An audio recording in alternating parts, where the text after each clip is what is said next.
Hello, everyone. Thank you for joining us today. Just going to give folks a minute or so to keep trickling in. Thank you to those who have joined so far. Hope you all are staying warm wherever you are and have some nice holiday plans coming up. Let's see. Okay. Looks like a few folks are still trickling in a bit, but we've got a good number. So in the interest of time, we'll go ahead and get started. All right. Welcome everyone to the monthly ARP webinar series. We hold a webinar every month, and this month we are happy to host Dr. Wadka from the Kennedy Krieger Institute. It's a little bit of logistics for the presentation today. Because of the number of participants, your audio will be muted throughout the call. However, if you have any questions or comments, you can feel free to submit those through the Q&A feature or through the chat.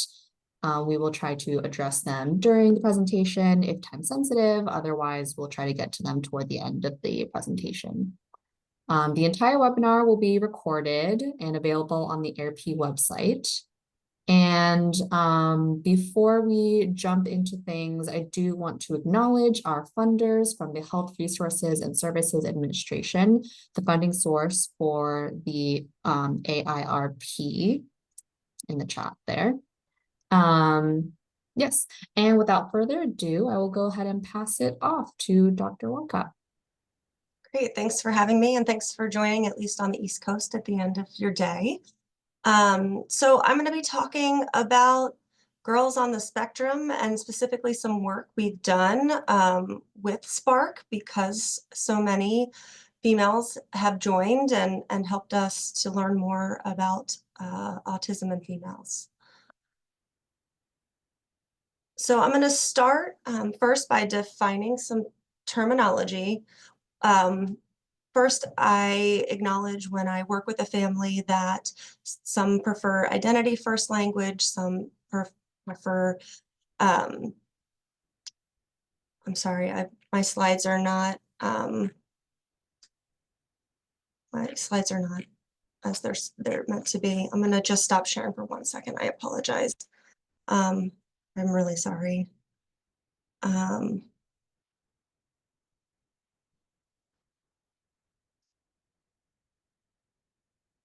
is a little embarrassing. I'm sorry again, guys. Give me 1 more second here.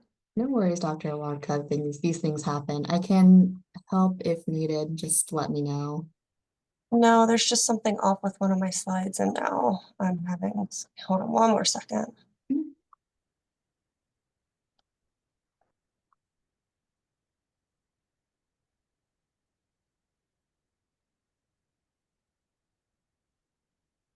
think I'm almost there.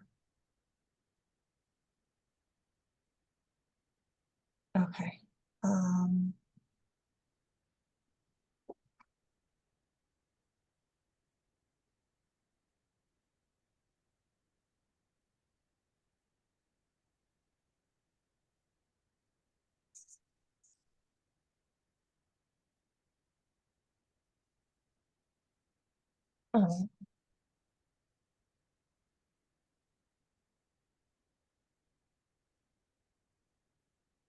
Okay. I think.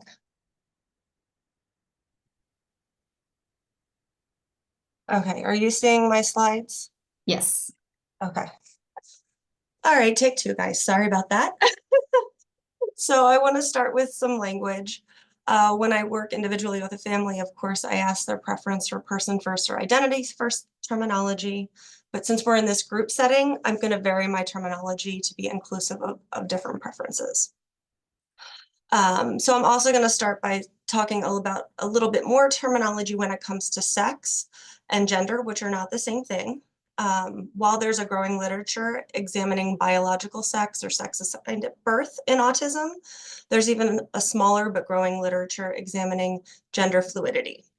Today's focus is going to be on the complex literature surrounding differences in biological sex assigned at birth, which here on out I'm just going to refer to as sex. Further, our focus is largely going to surround sex differences in children and adolescents, while adult diagnosis, particularly for females, is a really important topic. It's a bit of a different landscape than for children and a little bit beyond the scope of what I can cover in an hour. So to get us started, what we know for certain about girls with autism is that boys are diagnosed more frequently than girls, but that difference is narrowing, and that they're pretty well established that females who do receive an autism diagnosis do so at a later age than males. There's also some evidence to suggest that adult women seek out and receive autism diagnoses to a greater extent than men. So this would also further support that argument that women were even more likely to be missed at a younger age than their male peers. So again, I want to thank you for attending today and for sharing in my passion and enthusiasm for this topic. My hope is that we have a broad range of diversity among our group. I can't actually see you guys, but I know you're out there. And I suspect some of you identify as autistic.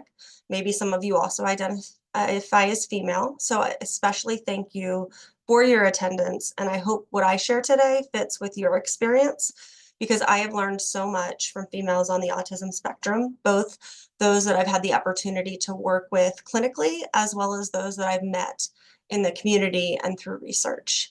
And so I have a couple of quotes here. Two I'm going to read to you. One of them we're going to actually hear through video. But an autistic adult woman that I've worked with shared that she tended to over communicate all the time because she constantly felt misunderstood, or the way that she was saying something wasn't quite the right way.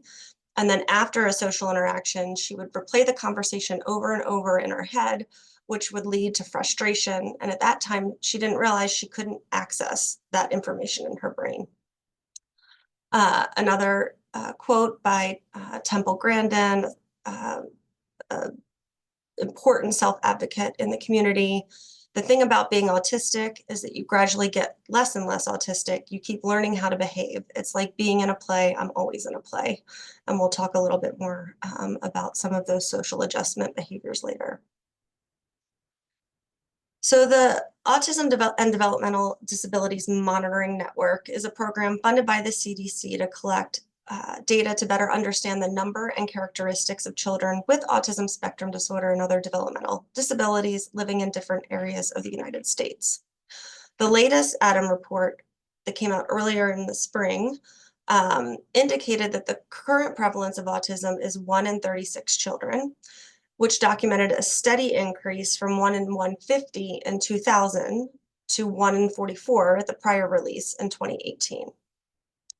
There are also updates on the female to male ratio. So currently it's now 1 female for every 3.8 males diagnosed, and which is reflective of more females being identified. And for the first time, the prevalence for females is greater than 1%. So again, more identification of females.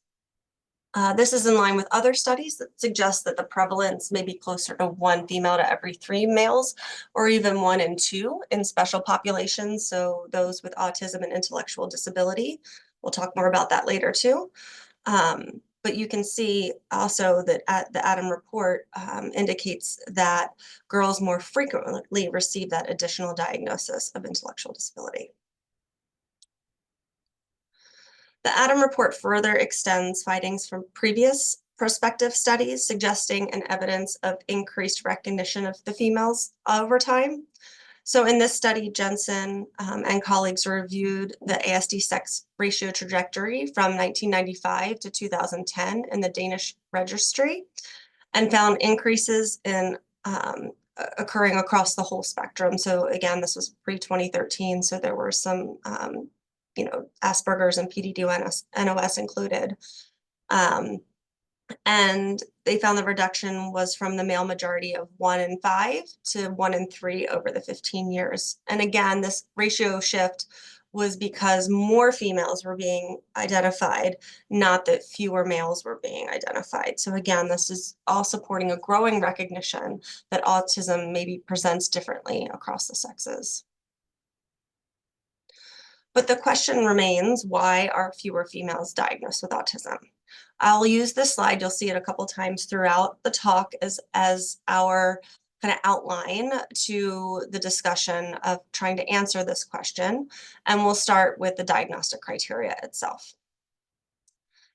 So I bring these historical figures in here not to spark any controversy about medical history, but instead to point out that the preponderance of maleness in autism goes back to the original descriptions of the disorder, where both of these psychiatrists describe autism mostly in boys. So Asperger had a group of 4 boys and Connor a group of 8 boys and 3 girls. And over the next several decades, autism continued to be diagnosed more frequently in boys.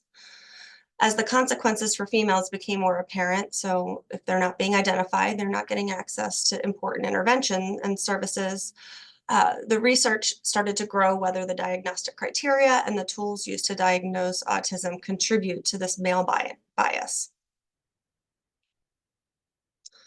So we'll start about our discussion about bias in the diagnostic criteria with social reciprocity, which is a core challenge experienced by everyone on the spectrum.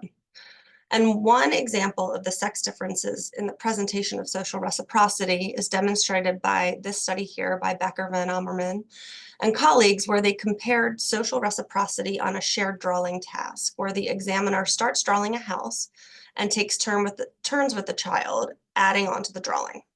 So this top, can you guys see my cursor? I hope so, is showing the production from a girl with autism. And the bottom shows a boy. And what they did is they used a coding technique to quantify social reciprocity. But even just kind of by looking at these, you can see where, and I think I just said it in reverse, the boy is on top and the girl is on bottom. You can see how the examiner started with this house, but the boy then drew about his favorite thing, which was monsters. On the bottom here, you can see where the girl incorporated a kind of a story into her picture building off of the house. So what they found is there were no differences in how neurotypical boys and girls drawings looked. But when you compared autistic boys to autistic girls, there were differences in their turn taking, their reciprocal interaction, and their reciprocal flexibility. And so I highlight this study in particular, not because it's not using a diagnostic tool. Instead, it's using a more naturalistic means of capturing social reciprocity and really shows differences between boys and girls on the autism spectrum. Of course, decreased social reciprocity isn't the only feature of autism, and repetitive behaviors are also an important part of the diagnostic criteria, which contribute to functional difficulties as well. And these included in this are both special interests and repetitive behaviors. So in this area, girls have been shown to have fewer restricted and repetitive behaviors, less intense interests, and interests that are more typical or age appropriate, or sometimes more immature. And we'll hear about that in a second. These characteristics may be expressed in ways that differ from traditional autism diagnostic criteria. So in this study by Grove and colleagues, where autistic adults self-reported on their special interests, they found that females reported significantly more interest in autism itself, nature and gardening, the human body and psychology, animals, and arts and crafts. And so research along these lines have led to some to argue that autistic females' special interests may be underestimated because they're less probed for during assessments or are not considered unusual. So I'm going to play a short video clip here. This is from Kennedy Krieger Cassie's April Autism mini-series. We do a World Autism Month mini-series every year. And this family, who has a mother and daughter, who were recently identified as having autism as well. You can see the brother there. He actually got his diagnosis in toddlerhood, shared their experience with us. So I'm going to stop sharing for a second and then share a different screen for you so you can hear this one. So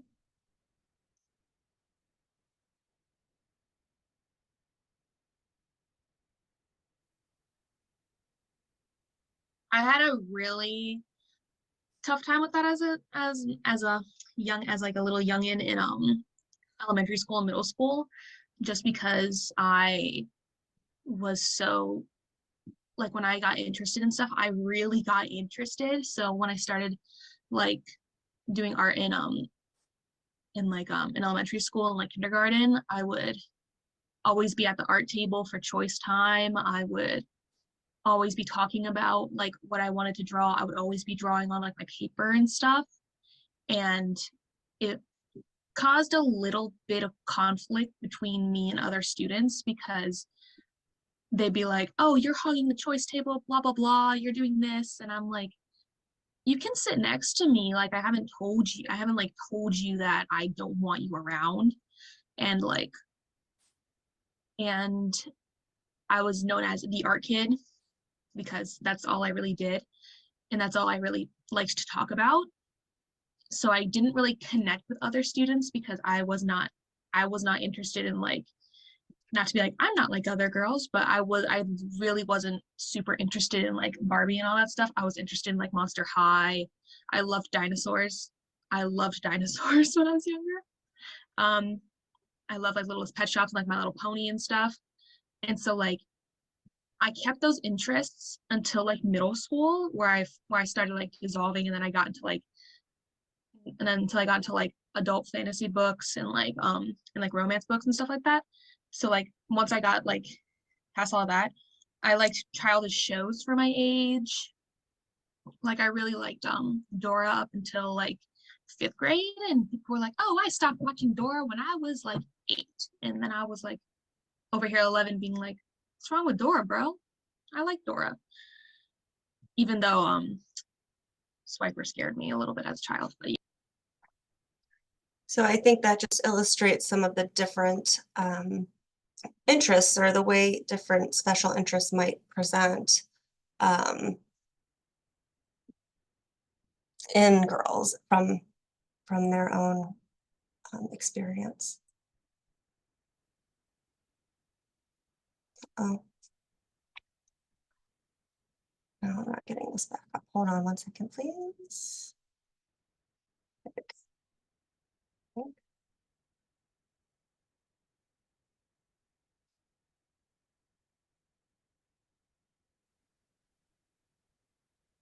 You know, that's Oh, I see why this. I know that I still have it full screen. Sorry, one second. I have a lot.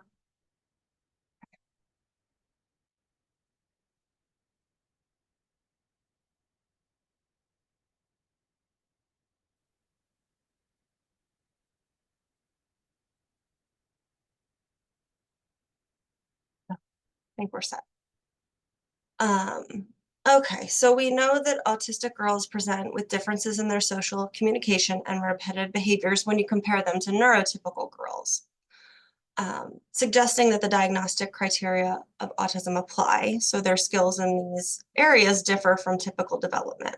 But these skills may also differ in their presentation from autistic boys, with more subtle symptoms possibly, especially for those with average intelligence. So now we're going to hear a little bit about average intelligence in women from their perspective. Let me share this.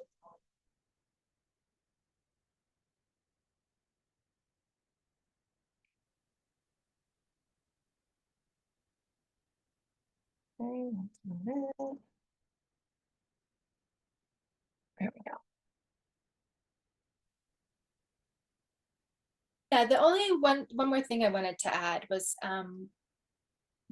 because, and this goes back to what you said at the beginning with the absence of intellectual disability. My intellectual capabilities are actually quite high, which causes its own problems because I had that gap in my expressive and receptive language, but people also knew I was super smart. It was very difficult, I would say almost impossible until recently, for me to actually be able to get some sense of, I don't want to say grace, but almost like to be allowed to not be good at something, right? I just want to say that because I had the intellectual gifts, I often felt that I wasn't allowed to struggle in any area. Thank you so much, Shelby, for explaining how much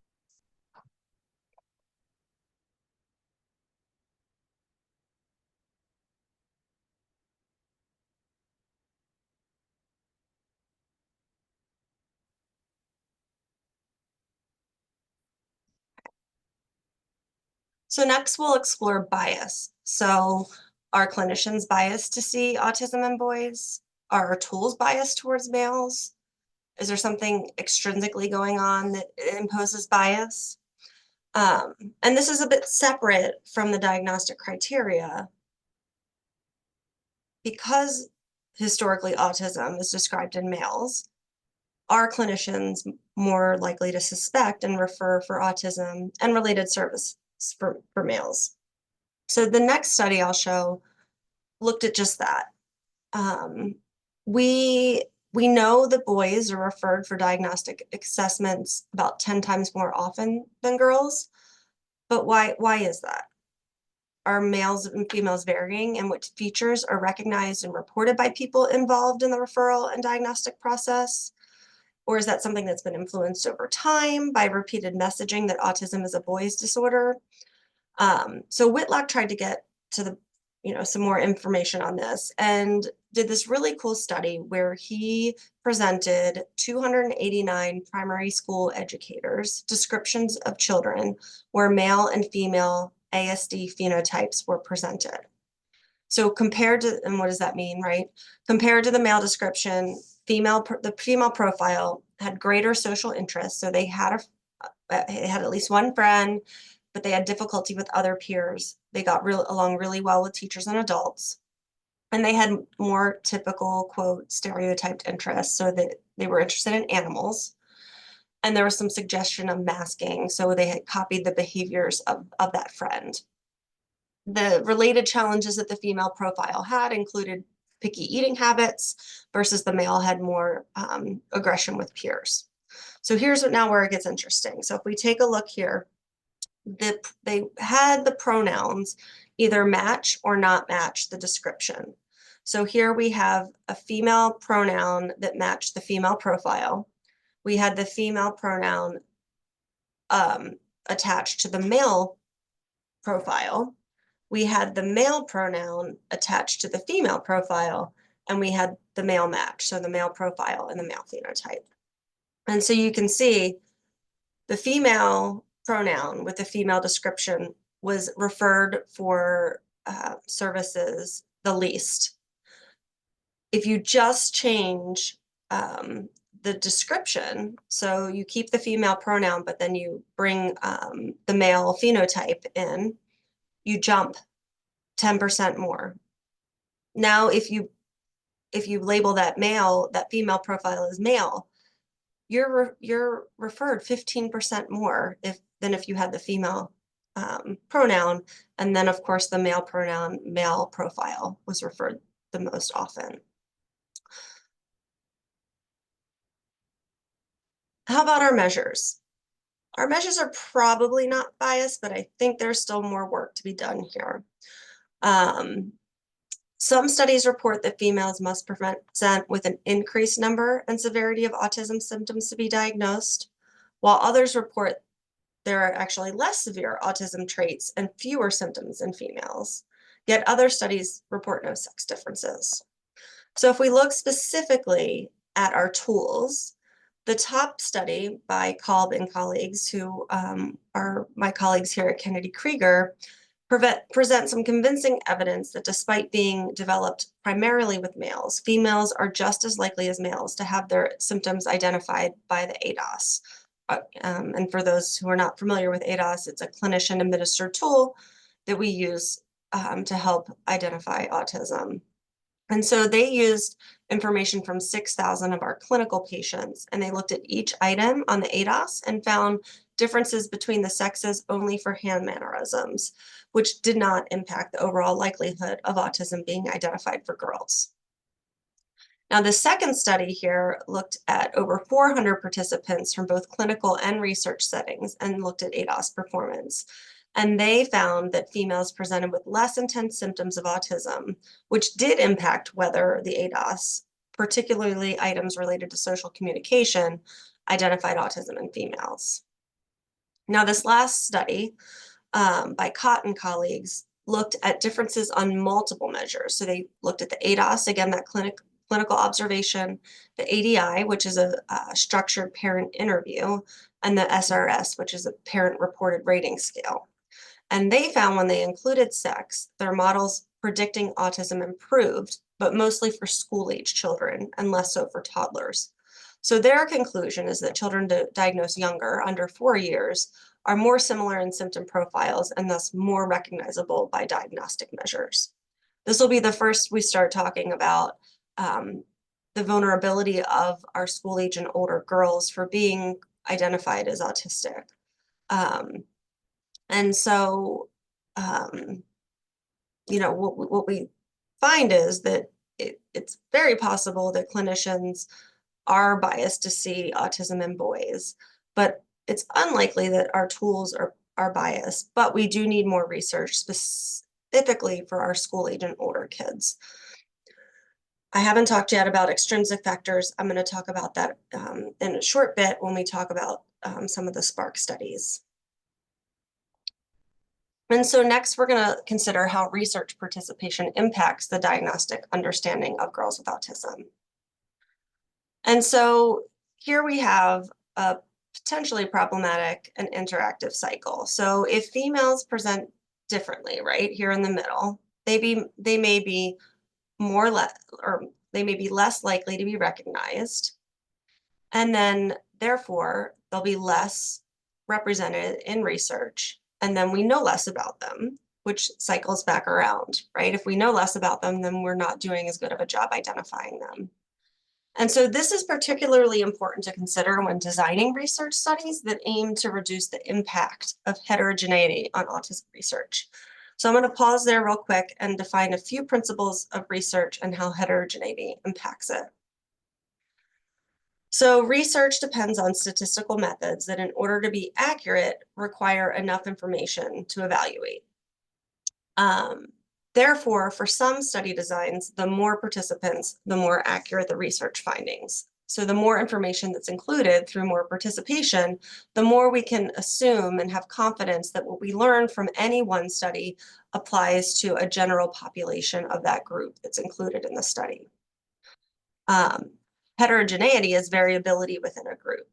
And you probably hear this term applied often to autism. It underlies the fact that autism is a spectrum and makes research that doesn't kind of define their area under the spectrum difficult to apply essentially to autism and, you know, day to day. And so an example of this would be if you want to study a medicine X, for instance, to treat strep throat, but you include people that have all kinds of strep throat, and you find that the medicine overall didn't work. But what you didn't know is that medicine X doesn't work for strep type A. And they included people with both strep type A and strep type X. And in fact, they had more people with strep type A. So the people with strep A kind of confused the results. They overshadowed the people with strep X. And so then what we didn't learn is that medicine X works for strep X, but it doesn't work for strep A because we didn't define our participants effectively. And so you can see how heterogeneity in autism complicates research design, recruitment, and our understanding of everyone on the spectrum. So then, therefore, when we design studies, we have to be really careful to define the subtypes within the autism spectrum, such as those in particular age ranges, of certain cognitive levels, or who demonstrate specific behavioral profiles, or even boys and girls. However, when you narrow that down, right, then you have fewer people that are able to participate in your study. And this is particularly problematic for females, right? So the more we define, we already have fewer females that are identified and able to participate. The more we define down who we're going to include, the fewer we can learn from, essentially. So thankfully, Spark is really changing that landscape.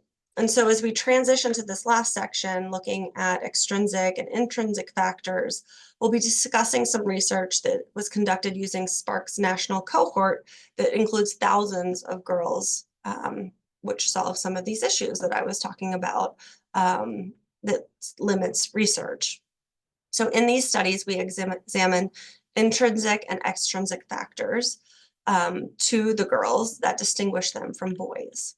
And so what do we mean by intrinsic and extrinsic factors? Intrinsic are those factors within the individual child. So, and extrinsic ones are those external to the child. So the ones that we considered intrinsically were timing of developmental milestones, intelligence, any medical conditions, and social and communication behaviors.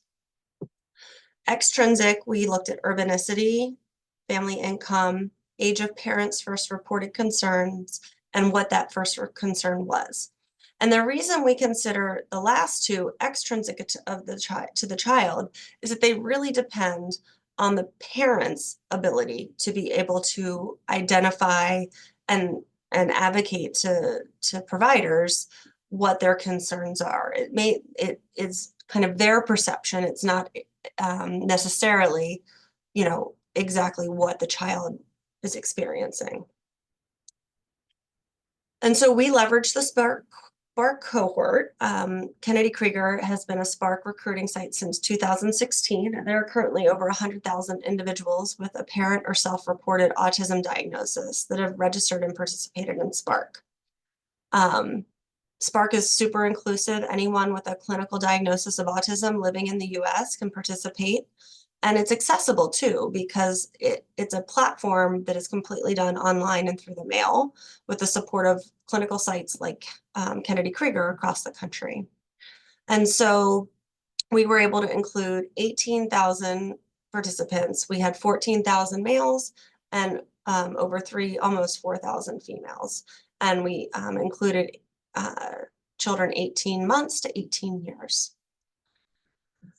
And so what we found was that females were more delayed on motor milestones. So, and these are the intrinsic factors we looked at. So they were 1 to 3 months delayed in sitting without support, crawling and walking.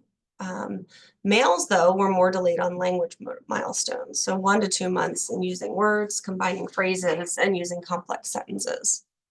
And then females were slightly lower on parent-reported autism symptoms, and females were more likely to have ID.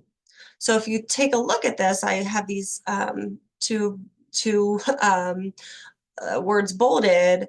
The early markers for girls, meaning motor, were less aligned with what we typically think for autism indicators. Certainly, people with autism experience motor challenges, but that's not core to the diagnostic criteria. So this might not stand out in these females as an indicator for further evaluation of autism. When we looked at the extrinsic factors, they kind of lined up. When I start talking about the parents' first concerns, but we had more females in lower income brackets, but urbanicity wasn't an impact. There was no difference at the age the parent was first concerned, which I think is interesting. And then when we look at co-occurring conditions, boys had increased ADHD and girls had increased mood concerns. So the parents noted first concerns for females, late walking, mood, and social. The parents' first concern for males were a change or loss of skill, late speech, and repetitive behavior. So you'll see, there are flavors of first concerns that would align with autism for the females, but the late walking and mood kind of maybe less consistent. All of these that the parents are reporting for males are well aligned with further need for exploration of autism for them.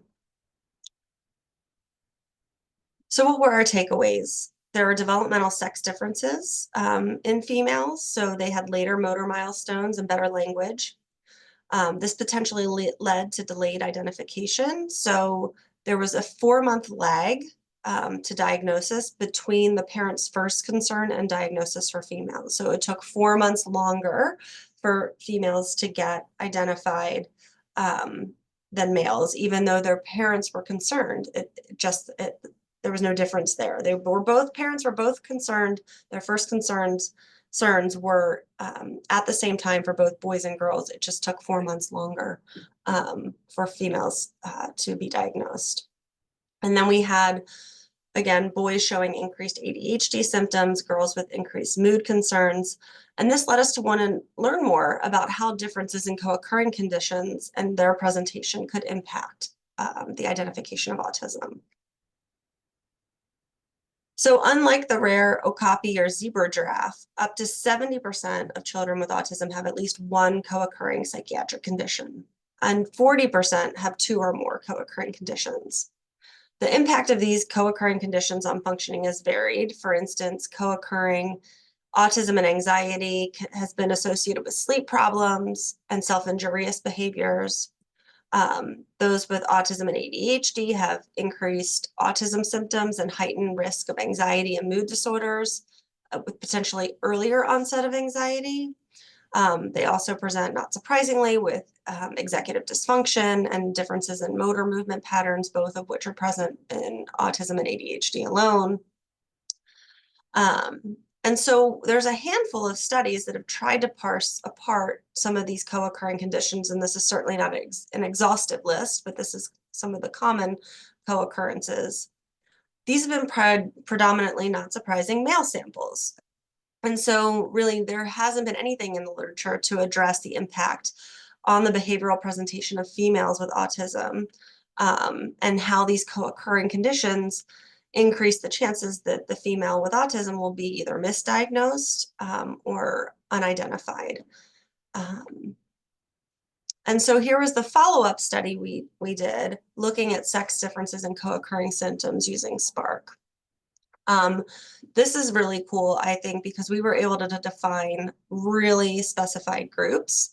We had autism alone, autism and ADHD, autism and anxiety, and then autism, ADHD, and anxiety. So we had 4 diagnostic groups. We split them boys and girls, so that makes 8 groups. And then we split them school age and adolescent. So we wound up with 16 groups. And because we had so many participants, almost 20,000 males and over 5,000 females, we were able to do that. And so we looked at developmental and medical history, as well as social behaviors, repetitive behaviors, and motor functioning. I included a QR here, code here too, in case you were wanted to learn more about Spark. Besides being a research community, there are also lots of resources, webinars, and different opportunities. So it's definitely worth checking out. So our expectation for the study was that the addition of co-occurring conditions would increase social behaviors, repetitive behaviors, and motor symptoms. Specifically, we thought ADHD would have more motor concerns and anxiety, potentially more repetitive behaviors, as those are vulnerabilities in ADHD and anxiety, respectively. So first, I'll point out the differences in the male to female ratio. As I said before when we started this talk, that when you look at the ratios, they differ by special populations. And so when we look here, we see that, we had the typical about 4 to 1 in the autism only group. But when we added ADHD, it was more like 5 to 1, 5 boys for every 1 female. And anxiety, it dropped to 3 boys for every 1 female. And so this isn't surprising given that we know ADHD has an overrepresentation of males and anxiety for females. When we look at the impact of co-occurring conditions, we find that having a co-occurring condition increased the age of diagnosis. So if we look here, we at the top have females and then males at the bottom. Our younger girls are the black bar, our adolescents are the gray bar.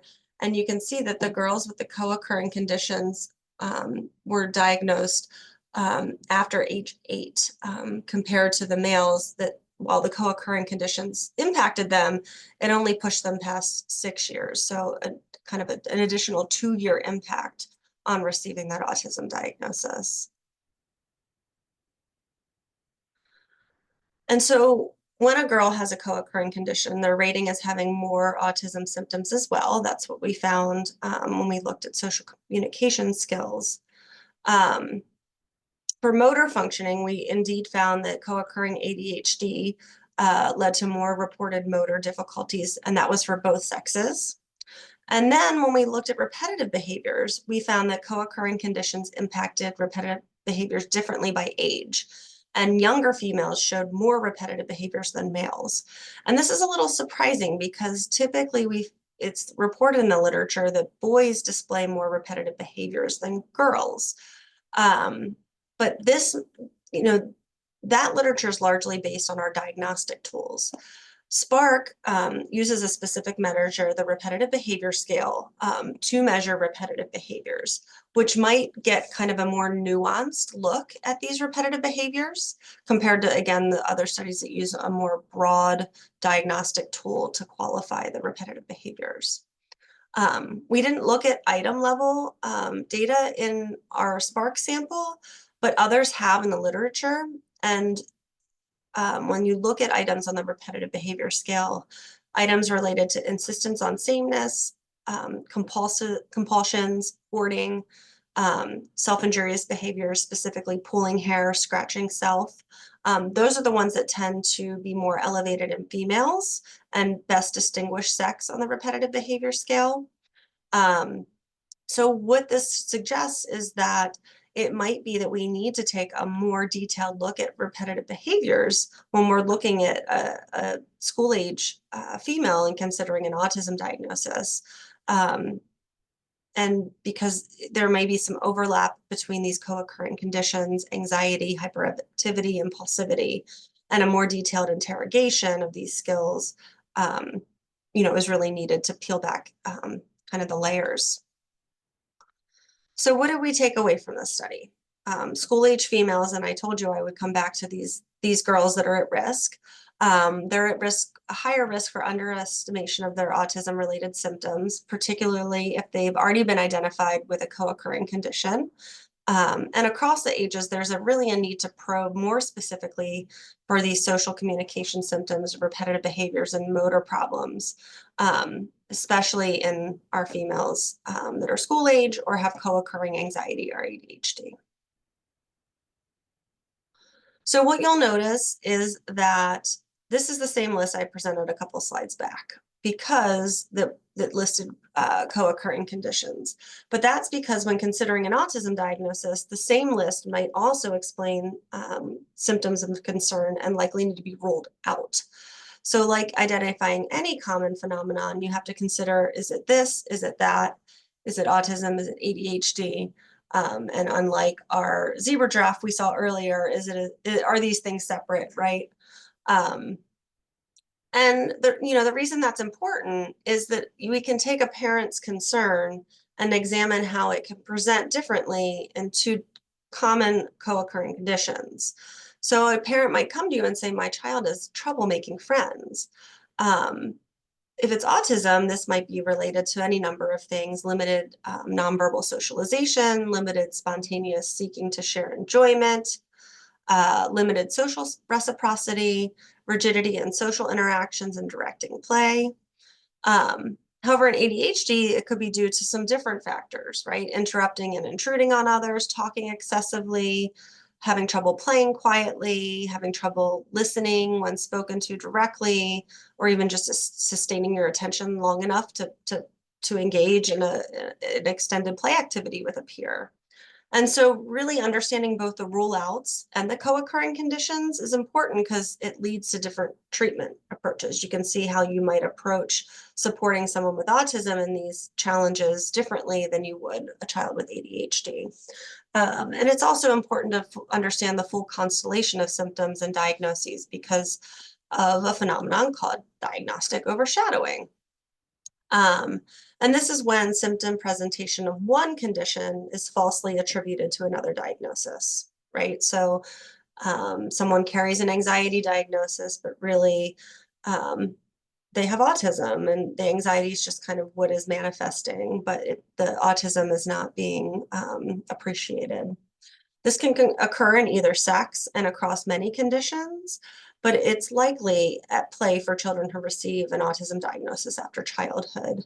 I mostly in my clinical work see kids who are school age and older, and they are typically already coming to me with some other neurodevelopmental established diagnosis. Sometimes they also have autism, sometimes they don't, but they typically receive a different diagnosis first. And so those symptoms may not be interpreted as autistic, and instead, you know, for females especially, they search for more kind of quote female interpretations, depression, anxiety, eating disorders. You know, this puts females at a higher risk, and this misdiagnosis certainly can lead to increased stress and misused resources. And so a large study looked at 700 women who received an autism diagnosis or didn't. And many of them were first diagnosed with an eating disorder. And if that was the case, their autism diagnosis didn't come till over 13 years later. And those who received their autism diagnosis reported less depression. And so, you know, receiving the appropriate, you know, answer and related services might mitigate some co-occurring symptoms. All right, so lastly, is there something inherent about being female that leads to not being identified? So there's some mixed evidence for a theory called the female protective theory. And basically what this says is that females require a greater environmental or genetic risk than males to express the same degree of autistic characteristics. And hence females are protected from autistic characteristics relative to males at comparable level of risk factors. So I illustrate this with these scales here. So if we have equal genetic and environmental factors, the girl doesn't get the diagnosis, the boy does. However, for the girl to get the diagnosis, she has to have more of these factors. And there is some support that, you know, females possess relatively more spontaneously non-inherited mutations associated with autism than males, even though their behavioral presentation is similar. But there's been inconsistent support for the genetic loading piece. And then there also hasn't been an identified kind of protective factor. So kind of the jury's out on this, and it's kind of losing steam, I would say, in the literature. But no talk on girls on the spectrum would be complete without a discussion of social adjustment, which is gaining a lot of attention and discussion in the literature and in the community. I could also spend an entire talk on this subject, but social adjustment suggests that some autistic individuals either learn or implicitly develop the ability to compensate, mask, and assimilate. This can either be conscious or unconscious to fit in social situations. So all people mask in some way, but for those with autism, it's exhausting, it's ongoing, it can cause anxiety and distress, loss of identity, what we hear about autistic burnout. And, you know, I'm not, this is not my comfort zone. I don't love speaking to many people, but it's important. And so I muster it up and I do it and I mask a little bit, but also I'm going to go on with the rest of my day. I have a couple kids I'm going to have to shuffle here and there and all my other responsibilities. And so it's not going to cause me undue stress. I'm going to deal with the stress I'm experiencing now and kind of smile and put it behind me. But when you're truly kind of masking, as Temple Grandin indicated, kind of learning to be in a play, it's really distressing and can cause other challenges. So therefore, an additional possible confound in the diagnostic evaluation of autism, especially for females, is social adjustment. Females with autism may actively suppress their symptoms or mask, not only during social situations, but when they're getting their diagnostic evaluation. And this happens more so, and social adjustment behaviors happen more so in females than males. So if females are masking at a higher rate and doing so more frequently, that could also lead to being not identified. So some examples include mimicking facial expressions of others' interactions, forcing eye contact, suppressing, discussing your own interests or repetitive behaviors. And again, this can lead to a delay in recognition or diagnosis. So given this impact, tools have been developed to measure these behaviors. So this is an example. The CAT-Q is a self-report measure that autistic or potentially any individual, I guess, can rate on the different strategies that they use. That includes compensation, so strategies used to actively compensate for difficulties in social situations. So that can include copying body language and facial expressions, learning social cues from movies and books, masking, so strategies used to hide autistic characteristics or portray a non-autistic persona. So that includes adjusting your face or your body to appear confident and or relaxed, forcing eye contact, and then assimilation, which are strategies used to fit in with others in social situations. So putting on an act, again, Temple already shared that with us long before this measure was created, or avoiding or forcing interactions with others. So information from this measure can then be used as something to consider when making decisions about diagnosis. So we're going to hear from our family again. Again, this is the mother who was recently diagnosed of the teenage girl, and we'll hear from both of them about their experience with masking.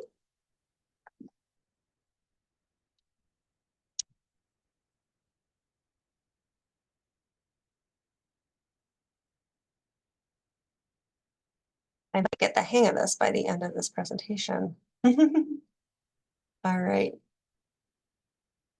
I also got told that I was too blunt, don't say it like that. What's wrong? Why are you mad at me? And I'm like, did I say I was mad at you? No, but your face is like that. Mm-hmm. But that's just how my face is. So I had a lot of problems with that. And so I taught myself at a young age, oh, let me pitch my voice up. I'm going to smile at you. I'm going to practice staring right here at your forehead because I feel weird looking at you. And as I got older, I actually taught myself to knit recently so that I could do something while I was interacting with someone, but it was okay if I didn't look at them because I didn't want to look at them. That's such a good example. She got very good at knitting. The story goes on. We don't have time for all of it, but she actually knitted an entire sweater in like her first year of learning to knit, which is super impressive. I had problems telling like people's intentions with me. So like I would have specifically problems with in elementary school. Like I had friends who, now that I'm older, I'm like, they did not treat me very well. I didn't realize how much that it caused me to internalize a lot of stuff. So I ended up masking from a pretty young age because I was just like, oh, I can't say this. I can't say that, I can't do this, I can't do that. So I was pretty much playing it by ear my entire childhood. And so then when I got to middle school, that's when like my anxiety got really bad. So because like I would be like, I'd get like stomach aches, and like when I like my heart was beating and my heart would beat really fast. My heart was like running at like 25 million miles an hour all the time in middle school, and that is not good. And so I didn't realize that until now. So now I'm like, I had really, really bad anxiety in middle school because of how judged I was in elementary school. I did not want that to be my reality for middle school. Part of me like just kind of like shut off for a little bit. I went to like until because I was in Apex Arts for middle school too, until I was in art class, and then I could like kind of and I could decompress and like be in my happy place. And so like it was just very stressful being with kids who were really like who were just unpleasant to be around. And then they're like, oh, you're good at math, do you have answers, can you give me this? And I'm like, no. People were like, I think that that sums up more than just the impact of masking, but the impact of, you know, the downstream effects of masking and how that can lead to anxiety and physical symptoms, and you know, how important, again,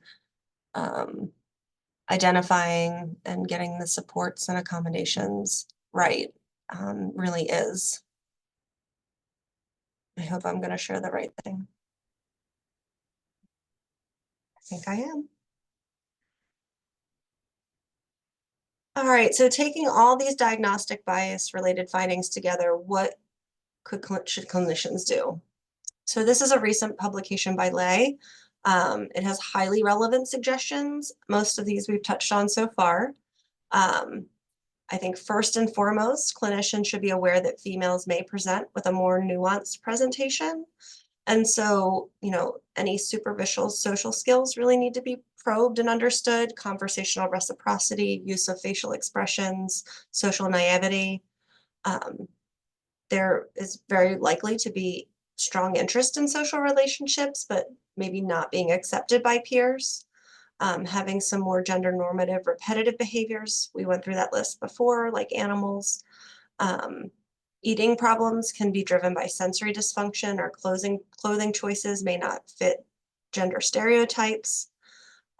Symptoms may present later due to masking or diagnostic overshadowing, and that really needs to be considered and dissected in a diagnostic evaluation.